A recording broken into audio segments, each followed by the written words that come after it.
My name is Alexandra, no I, and this is an audio chronicling of 40 reflections in the 40 days leading up to my 40th birthday. While I am speaking from my own perspective, I invite you to join me in reflecting, implore you to share with friends who may also benefit from this type of reflection, and simply extend the offering of an opportunity to be your best and most authentic self. Episodes in this 40 and 40 series will typically be less than 15 minutes and end with a question for you to ask of yourself. Please subscribe and return to join me in this journey as we build momentum along the way. Here we go.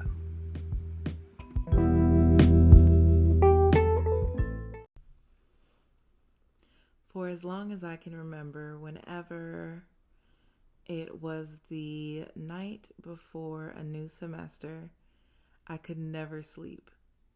And even though I didn't necessarily feel what I would typically think of as excitement, there was some kind of energy that would not allow me to settle down at a reasonable hour.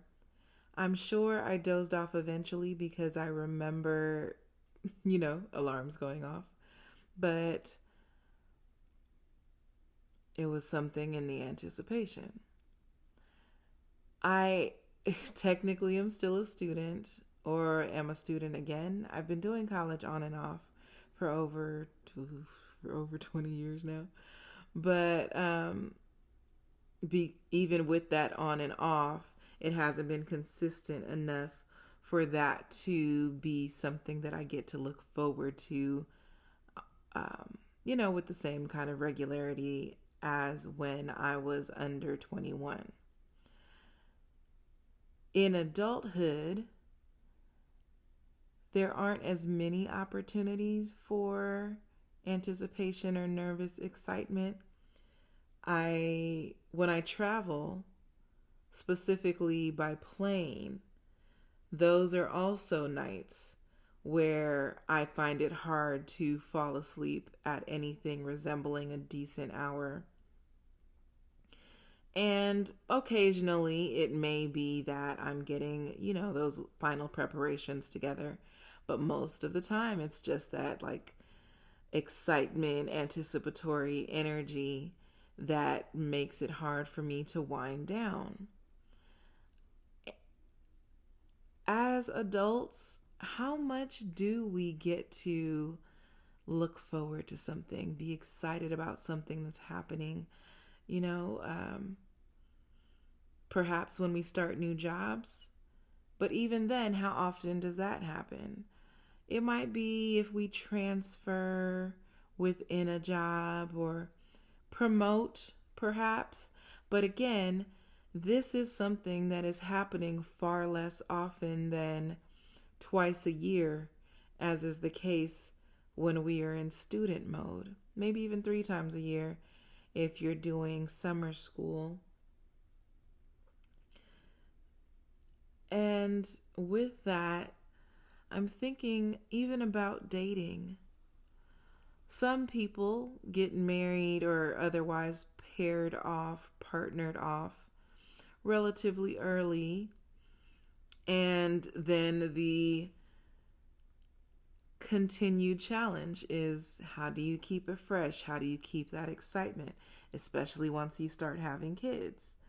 For people who are not long-term partnered, there can be, some of that thrill that comes with the dating process and the newness, but then there's also the nerve-wrackingness and all of the unknowns that can come with dating as well.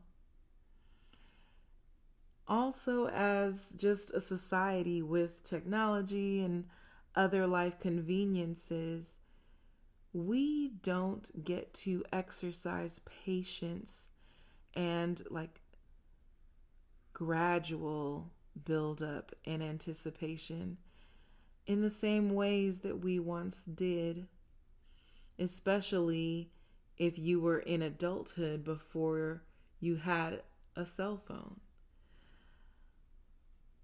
And I find myself in a situation that is allowing for more time than I've experienced in quite a while to build up anticipation and to do things gradually. And while I could be frustrated, and I certainly have been frustrated in previous situations that moved at a slower pace than I wanted to, I guess in the same way that living in a place that has a slower pace than what I grew up around is now something I can appreciate more than I once did, even in this connection, I'm finding that I am able to appreciate the slower pace in a way that I have not previously. So here is where I invite you to think about pacing and patience. Do you consider yourself to be patient? What kind of pace do you like to move at when you're getting to know somebody new? And this could be with a romantic connotation, but even in friendships. What are some of the things that determine the pace and your level of patience in relation to it? Thanks.